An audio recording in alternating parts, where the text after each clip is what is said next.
is still here on the file on GTV Sports Plus. This is where the legends live. Remember, Sports Plus is the only dedicated 24-hour sports channel in Ghana that brings you nothing but the best when it comes to real sports issues. That's here on GTV Sports Plus. It's the reason we say the legends are always here. Mr. Afranie is in the house. When I say Mr. Afranie, yes, the name rings a bell. The Afranies we know in soccer. They've done something marvelous, but I have Mr. Afranie in the house. We'll be looking at football. Remember, today, WAFU Zone B U-17 tournament kicks off. Ghana is hosting at the University of Ghana Sports Stadium. Remember, the World Cup qualifiers is also just around the corner. It will be live here on GTV Sports Plus. The rest cannot show. The World Cup qualifiers here. It's only GTV Sports Plus that will show. And so, if you are ready to really walk the journey with us as Ghana prepares, as for this World Cup, we'll go. Whether we like it or not, we have to go. And so you have to follow us on the journey here on GTV Sports Plus. Anything we need about the World Cup, you get it. So we'll delve into the World Cup some more. And then my friends in England, yesterday, Tottenham really, I don't know whether the eagle, was it an eagle or a bird on the basketball thing, whether I did or the basketball or football. Charlie, Tottenham, so human, you've allowed us now to, but City must fall. City must fall. So we'll be doing it. So, Mr. Afranie, good to have you. Thank you very much for passing through. Yeah, thank you for having me. Now, let's start with the junior ones. WAFU Zone B U-17 is just about to kick off. So far, if you cast your mind back, Ghana not being able to qualify for the under-17 for a while now. How crucial is this tournament and the timing for us to really bring back the love? Bringing back the love. That is the slogan. And I think that looking at what happened with the under-20 in the All-African Games, of course, the momentum is already there with the youth teams. So this platform is the perfect, setup for Ghana to kind of rejuvenate our youth football. And the under-17 is the one that really Ghanaians fell in love with back in the day. If you look at the tournaments we've won in the past, it really began with the under-17 on the world stage. So it's kind of a legacy of youth football that they have. So like Kingston has a huge task ahead, and in the interview before the kickstarts this evening, this afternoon. So that's the gentleman you're talking about. Yeah, Lai Kingston. Lai with the new ship, beard. Lai is 7. He seems very confident going into the game. He was talking about the fact that they are ready, that he can't wait for the first game to kick off. I mean, if you look at the games that they played in, they've played quite a number of games. The exposure has been really good. Kudos to the GFA, Okreku, for organizing those, exposure tournaments for them. They played a total of 14 games, and they lost just one, the game against Russia. Even that one, we can excuse them because probably it was jet lag. And then if you look at the goals that they've scored, it's been really great. So I feel the confidence emanating from the team, and I'm very confident, even though Côte d'Ivoire today will be a tough test because the Ivorians are also very good. They have a very good youth setup, so it's going to be a very tough game this afternoon. But looking at how they've prepared, hopefully we can get a good win to start the tournament. So I'm very hopeful. Now, viewers, we'll go back and then, this is the parents. So the parents for the WAFU B tournament, which will be taking place at the University of Ghana starting today.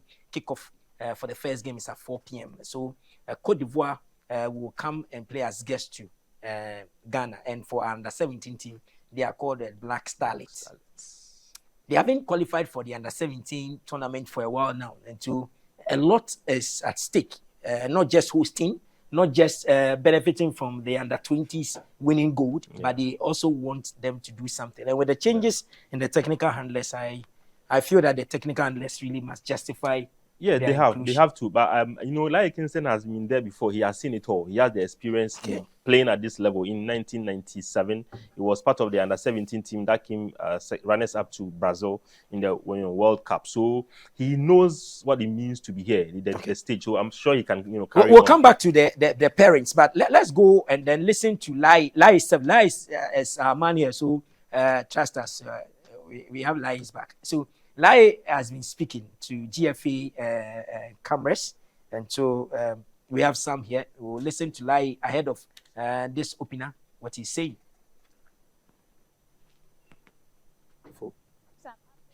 On preparation and also his final squad for the tournament. It has been very good. It started from the recruitment.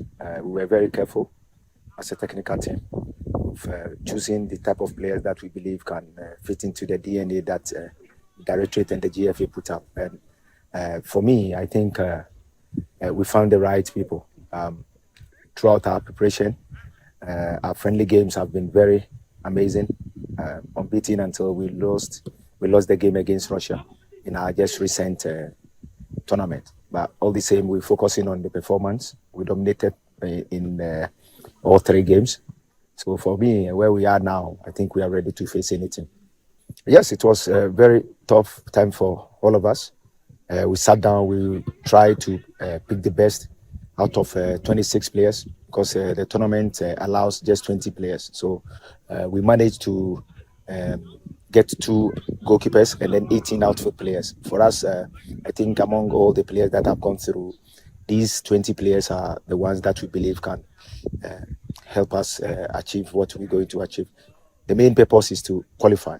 Yeah, our target is to take it a game at a time, make sure we dominate every opponent that we meet, and then make sure we qualify. For since 2017, we've now qualified into the Under-17 Youth Championship. So that's our main target, but we have to take it a game at a time. And for me, I think the boys are ready, taking it a game at a time, and then qualifying. And then after that, we chase the trophy. Since it's been played in home soil, we have to be hosting and winning it. Oh yes, every game in this tournament, there's going to be pressure because we're playing in front of our family and friends. Definitely there's going to be pressure, but we always want the pressure to make us than to break us. So we've psyched the boys, and they know the task ahead is not going to be easy. There is pressure, but we're going to turn it in a positive way for our favor. All we want them to expect from us is coming to watch good football. First of all, we believe in good performance, and for us, we preach performance to them. So Ghanaians should come out and then watch good football. And if we dominate play and we play the good football that we're looking for, the tiki-taka game, the aggro style of play, and dominating play, transitions to go and punish opponent, dropping to come and defend our box well, and be clinical in final third, I think Ghanaians will enjoy it. And these are some of the things that we are expecting them to come and witness.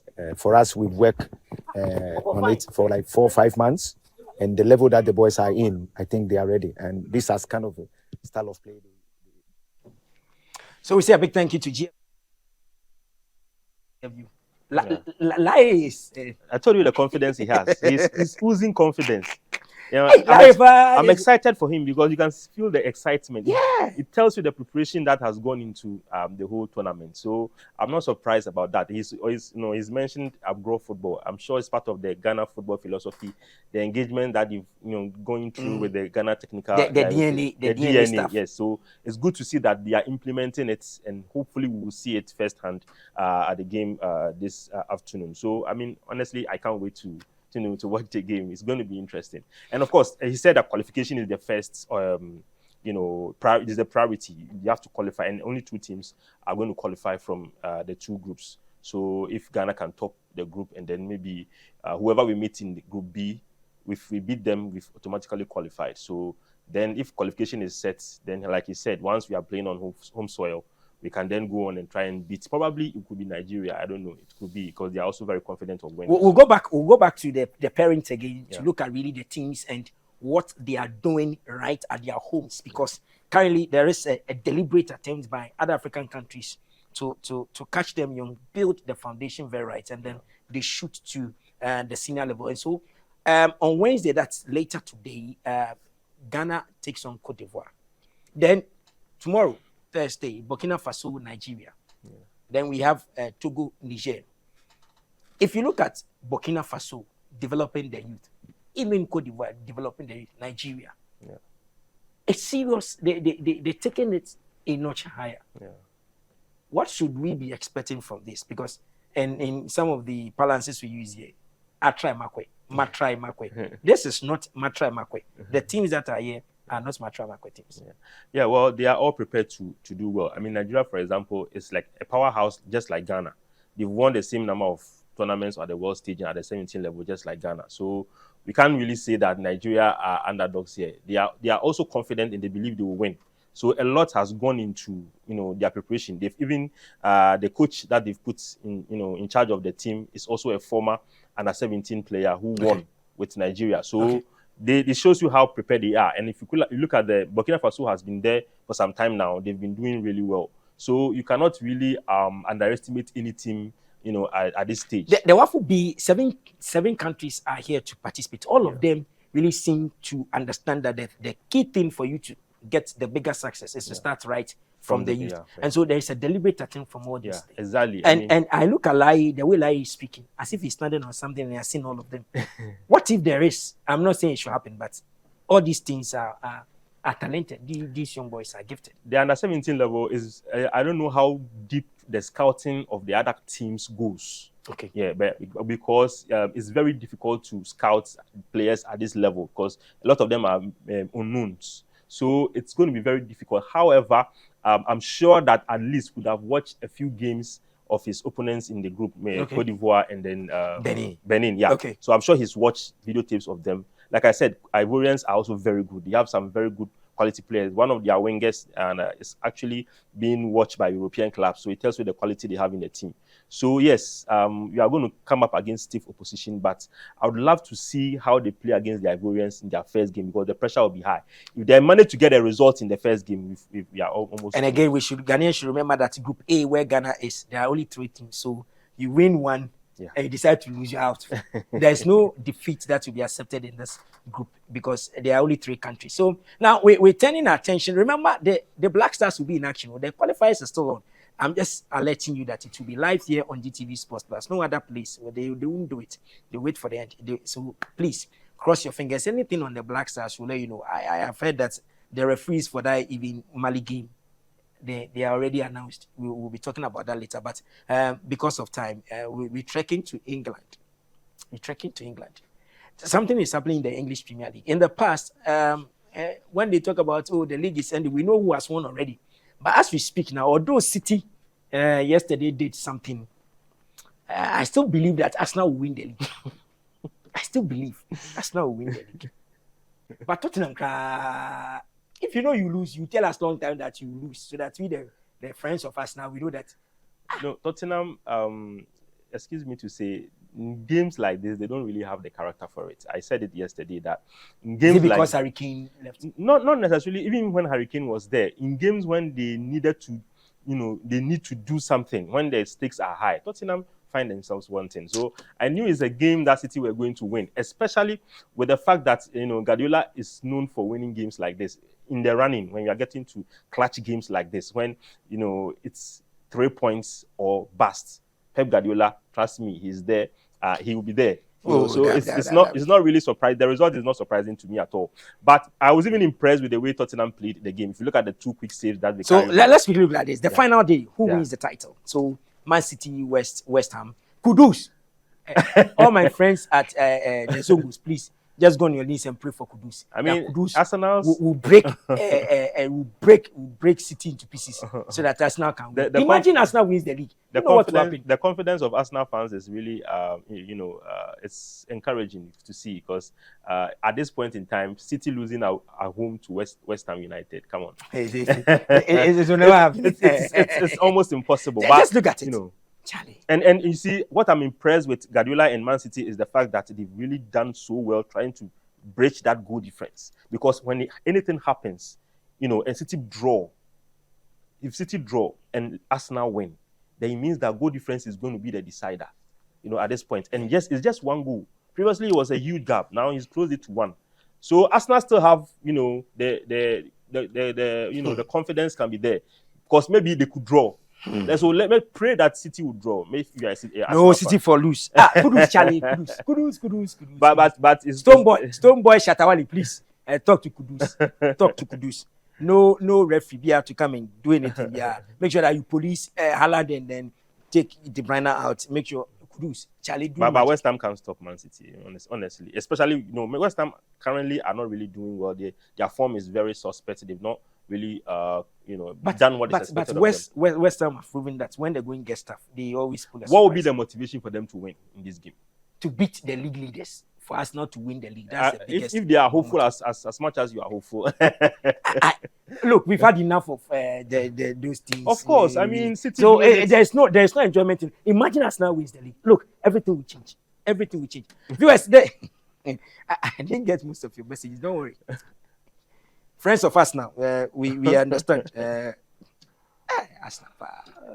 On this note, we want to draw the curtain. Thank you very much, Michael. Everybody at the top, channel manager, Emmanuel Yeboah, and the rest of the team out there. This is the foul. The same time tomorrow. Have a lovely day.